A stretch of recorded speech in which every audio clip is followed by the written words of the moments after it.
Cari studenti indipendenti, benvenuti nel borgo della mamma di Marco che, con grande sorpresa di tutti gli ospiti, si è rivelato un autentico gioiello medievale, capace di fermare il tempo con la sua bellezza.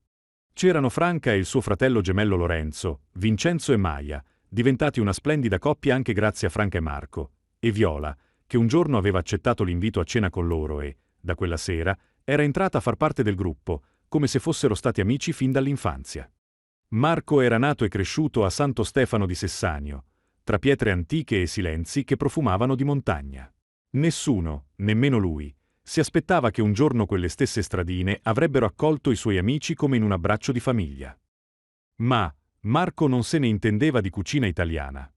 Per fortuna, zia Nina e zio Preslav erano veri maestri nel cucinare come si faceva da sempre nel borgo.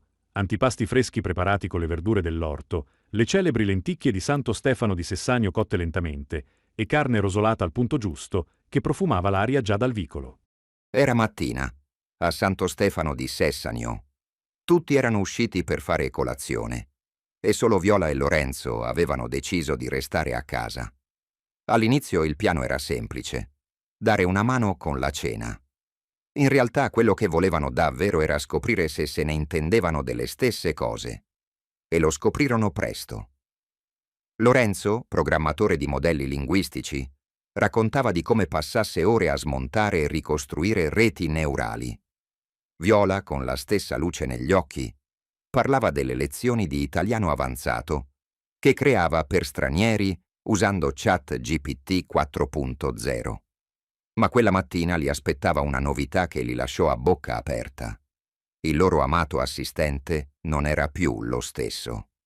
ChatGPT 4.0, con il suo sorriso discreto e la pazienza infinita, era sparito.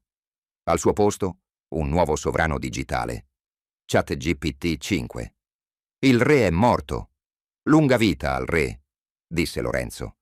E per un attimo non si capì se parlasse di software o di qualcos'altro.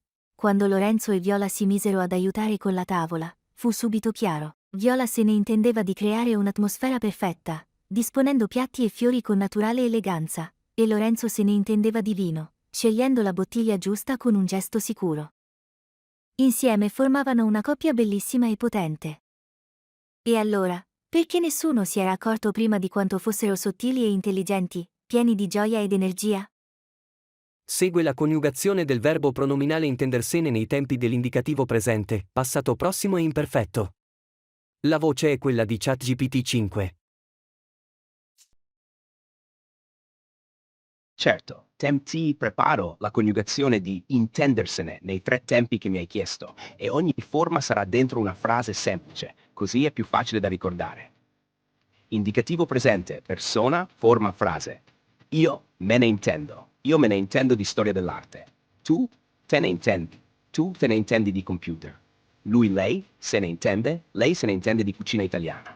Noi ce ne intendiamo di musica classica. Voi ve ne intendete di giardinaggio. Loro se ne intendono di vini francesi. Passato, prossimo, persona, forma, frase. Io me ne sono intesa di piante fin da piccola. Tu te ne sei inteso di fotografia durante il viaggio. Lui, lei se ne è inteso, Marco se ne è inteso di affari fin dall'inizio. Noi ce ne siamo intesi di sport, soprattutto di calcio. Voi ve ne siete intesi di restauro di mobili. Loro se ne sono intesi di marketing digitale. Imperfetto, persona, forma, frase. Io me ne intendevo di astronomia da giovane. Tu te ne intendevi di film classici. Lui, lei se ne intendeva di moda parigina. Noi ce ne intendevamo di agricoltura biologica. Voi ve ne intendevate di pittura ad olio. Loro se ne intendevano di antiche tradizioni.